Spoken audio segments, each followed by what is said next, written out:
এখন বলবেন মাননীয় সদস্য জনাব আন্দালিব রহমান পার্থ। 115 ভোলা 1। আপনার সময় 12 মিনিট। বিসমিল্লাহির রহমানির রহিম। মাননীয় স্পিকার, আপনাকে ধন্যবাদ। প্রথমেই আমি সমবেদনা জানাই বিএনপির মহাসচিব প্রয়াত নেতা খন্দকার দেলোয়ার হোসেন আজকে মারা গিয়েছেন, ওনার উপর, ওনার পরিবারের উপরে। আমি ধন্যবাদ জানাই সরকারকে যে জাপান আমাদের সবচেয়ে বড় দাতা গোষ্ঠীর মধ্যে অন্যতম, তার এই বিপদে তার পাশে দাঁড়িয়েছে, এই জন্য আন্তরিকভাবে আমি ধন্যবাদ জানাই। মাননীয় স্পিকার,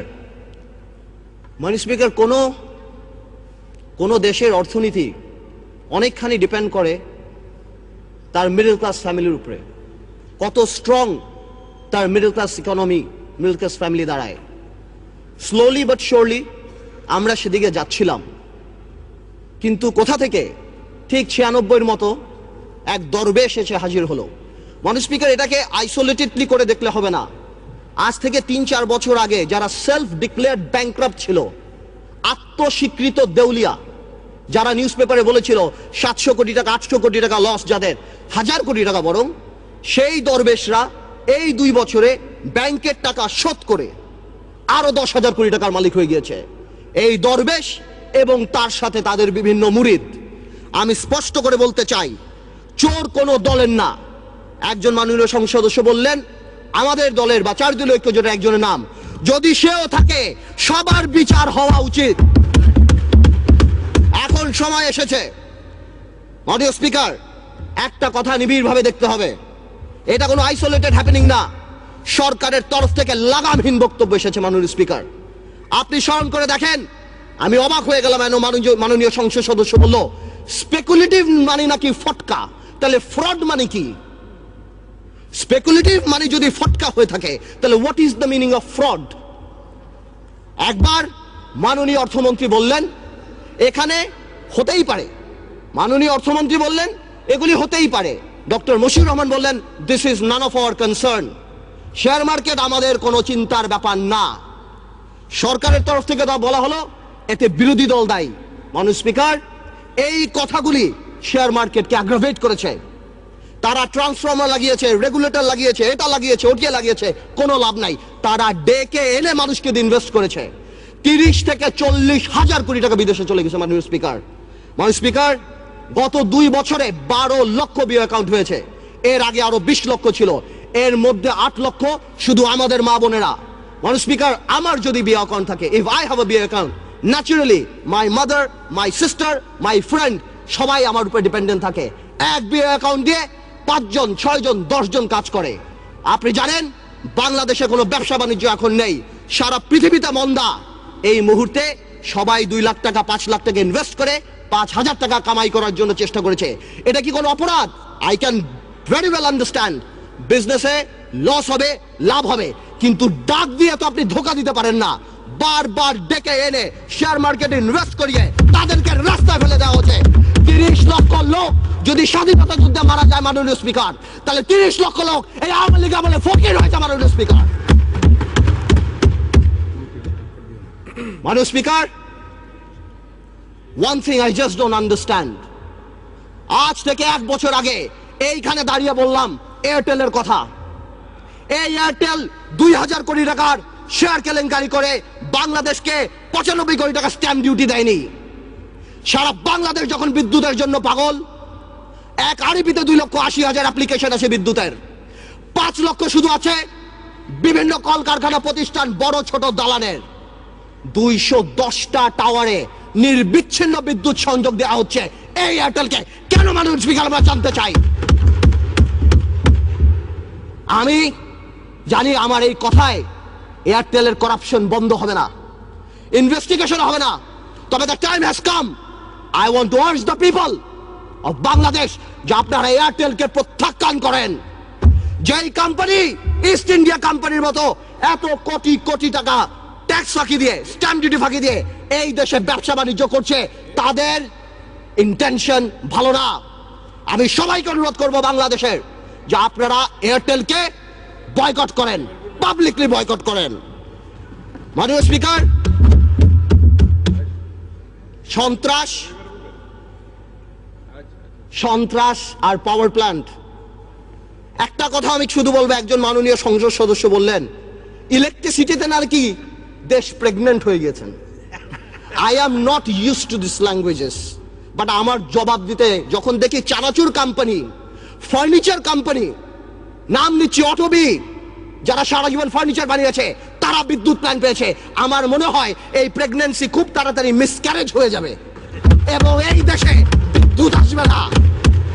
আমরা চাই, আমরা দেখতে চাই যাতে বিদ্যুৎ আসুক। আমি যদি দেখি গাধাকে দিয়ে ঘোড়ার রেস দৌড়ানো হচ্ছে, আমি জানি এই গাধা গন্তব্যে কোনোদিন পৌঁছাবে না। মাননীয় স্পিকার, ডক্টর ইউনূসকে নিয়ে কিছু কথা না বললেই নয়। মাননীয় speaker, I will not go into the details of the law. তবে অনেকেই বলে যে ল ইজ ইকুয়াল। এখানে অনেক বড় বড় কনস্টিটিউশনের বিজ্ঞ লোকেরা আছেন, তারা যদি থাকতেন আরো সুবিধা হতো। মাননীয় স্পিকার, যদিও পার্লামেন্ট বলে, সংবিধান বলে ল ইজ ইকুয়াল, বাট বাস্তবে কিন্তু ল ইজ নট ইকুয়াল। 111-এ দেখেছি অনেক বড় বড় নেতাদেরকে 20 সেলে রাখা হয়েছে, কিন্তু 2 নেত্রীর জন্য আলাদা জেলখানা রাখা হয়েছে। এই পার্লামেন্টে আমি যা বলবো দ্যাট ইজ ইমিউন। ডিপ্লোম্যাটরা অনেক কিছু করে, ইমিউনিটি আছে। কিছু কিছু ক্ষেত্রে কিছু কিছু স্পেশাল মানুষের জন্য ল একটু কার্ভ করে যেতে পারে। Doctor Yunus, I can very well understand 65 বা 70 ইয়ার্স ওল্ড, বাট 80 বছরের রাষ্ট্রপতি যদি এত বড় বক্তব্য লিখতে পারে, 75 বা 70 বছরের ডক্টর ইউনূস আমি মনে করি গ্রামীণ ব্যাংকের এমডি পদে ভালোভাবেই থাকতে পারত। মাননীয় স্পিকার, ডক্টর ইউনূস বাংলাদেশের সম্পদ না পৃথিবীর সম্পদ। আমি দেখেছি আমাদের মাননীয় পররাষ্ট্রমন্ত্রী বলেছেন this will not affect our relationship, বহির্বিশ্বের সাথে আমাদের সম্পর্কে। ঠিক তার পরের দিনই জন কেরি বলেছেন উই আর কনসার্নড। 23 জন কংগ্রেসম্যান বলেছেন উই আর কনসার্নড। বহির্বিশ্ব ফোন উঠে ঝগড়া করবে না, এটা তাদের diplomatic language, that we are concerned, we are looking into the matter. Doctor Yunus আমাদের মতো না। আমার ফোনে সবচেয়ে বড় ভিআইপি ফোন করে জয়নাল আবেদিন ফারুক সাহেব, আর ডক্টর ইউনূসের ফোনে ফোন করে হিলারি ক্লিন্টন। মনে রাখতে হবে সে কোথায় উঠে গিয়েছেন। ডক্টর ইউনূসের এই ব্যাপারটা অ্যামিকেবলি সেটেল করা যেত। আই হ্যাভ উইটনেসড ইট। আমি নিজে দেখেছি বিবিসিতে হোয়াইট হাউস স্পোকসম্যান বলছে we are deeply concerned, this is Yunus allergy. আমি জানি অনেকে বলতে পারবে এটা আমাদের সার্বভৌমত্ব, আই ক্যান আন্ডারস্ট্যান্ড এটা আমাদের সার্বভৌমত্ব, কিছু একটা ব্যালেন্স নিড টু বি ড্রন। এখন সার্বভৌমত্বর সাথে ব্যালেন্স, এখন গ্লোবালাইজেশনের সময়, কালকে বাংলাদেশের বিপদ হচ্ছে, আমরা তাদের কাছে যে হাত পাততেছি, 2 নেত্রীর মনোমালিন্য হচ্ছে, নির্বাচনে যাব কি যাব না, আমেরিকান এম্বাসির দাওয়াতে ভিড় লেগে যাচ্ছে, এখানে ভিড় লেগে যাচ্ছে, আর যখন কোনো কিছু হচ্ছে তখন কি বলা হচ্ছে এটা আমাদের সার্বভৌমত্ব ব্যাপার। এটা সার্বভৌমত্ব ব্যাপার না, এটা পার্সোনাল ভেন্ডারের ব্যাপার। সংসারের কথা আসতেছে, excuse me, I would appreciate if you let me finish. Yes, please, uninterruptedly. Thank you. Understand it? Yes, you should know it. আমি আরেকটা কথা বলতে চাই, সন্ত্রাসের কথা আপনি বলেন, একটা চেইন অফ কমান্ড থাকতে হবে। যেই দেশের স্বরাষ্ট্র প্রতিমন্ত্রী শাহরুখ খানের কনসার্টে যে মাটিতে বসে, সেই দেশে কি হতে পারে, মান ইজ্জত কোথায় যায় আমাদের? আ মন্ত্রী ইজ নট আ পারসন, আ মন্ত্রী অফ দ্য ফ্ল্যাগ।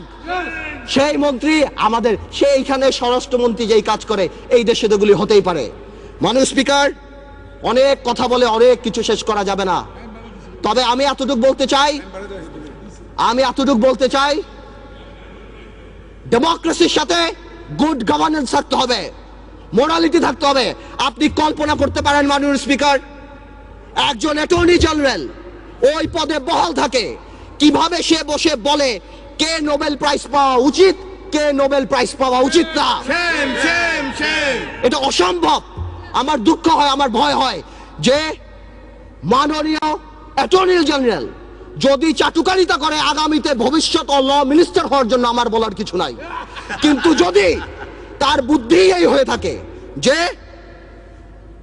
সন্তু লারমার প্রধানমন্ত্রী, হ্যাঁ কে পাক না পাক that is not our concern, কিন্তু ফোরামটাকে ডক্টর ইউনূসের পাওয়া উচিত ছিল না, এই বুদ্ধি যদি অ্যাটর্নি জেনারেলের হয়ে থাকে, তাহলে আমি শঙ্কিত যে বাংলাদেশের জুডিশিয়ারি কোন দিকে যাচ্ছে। মাননীয়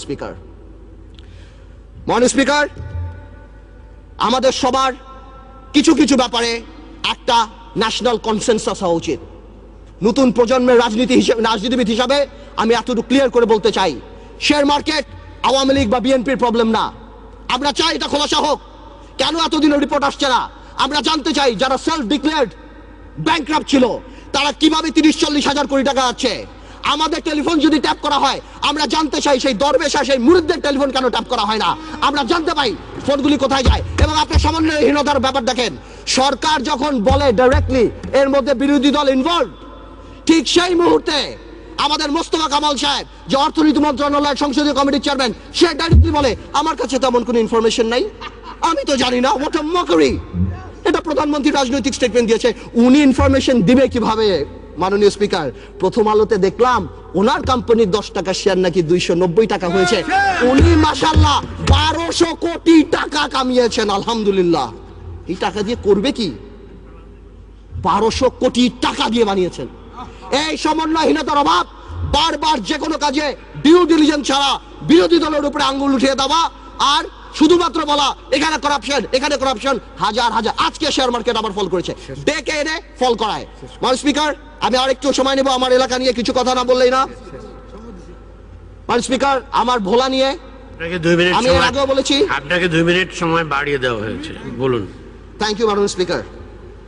আমার ভোলা নিয়ে আমি কিছু কথা বলিনি। আমার ভোলার নদী ভাঙনের একটা বিরাট প্রবলেম দেখা যাচ্ছে মাননীয় স্পিকার। আমি দেখছি আমাদের 15 কোটি টাকা অফকোর্স ফান্ড দিয়েছে এলজিএডি মন্ত্রণালয়, অন্যভাবে কিছু কাজ হচ্ছে, কিন্তু এই কাজ করে কোনো লাভ হবে না আমার ভোলাতে। আমার ভোলা ইভেনচুয়ালি থাকবে না। আমি আপনার সাথে কথা বলছি, এই মুহূর্তে ভোলা 5 ফিট 10 ফিট ভেঙে গেছে। আজকে যদি এখানে মাননীয় সংসদ সদস্য তোফায়েল আহমেদ সাহেব থাকতেন, অবশ্যই সে আমার সাথে একমত হতেন। আমাদের সবার দায়িত্ব ভোলার জন্য কিছু কাজ করা। ভোলাতে অনেক ইনফ্রাস্ট্রাকচার আছে, ভোলাতে অনেক গ্যাস আছে, অনেক অপরচুনিটি আছে কাজ করার। আমি আপনার মাধ্যমে সরকারের কাছে অনুরোধ করতে চাই যে আমাদের ভোলাকে বাঁচানো উচিত, নদী ভাঙন নিয়ে কিছু কাজ করা উচিত। আমি আরেকটু অল্প সময় নেব মাননীয় স্পিকার।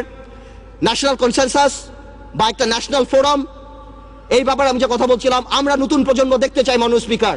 কিছু কিছু ক্ষেত্রে কিছু কিছু কালপিট, আপনারা যদি সরকার দলীয় সংসদ সদস্য যদি মনে করে যে আমাদের 2-1 নাম বলে, হাওয়া ভবনের নাম বলে, এগুলি তারা পার পেয়ে যাবে না।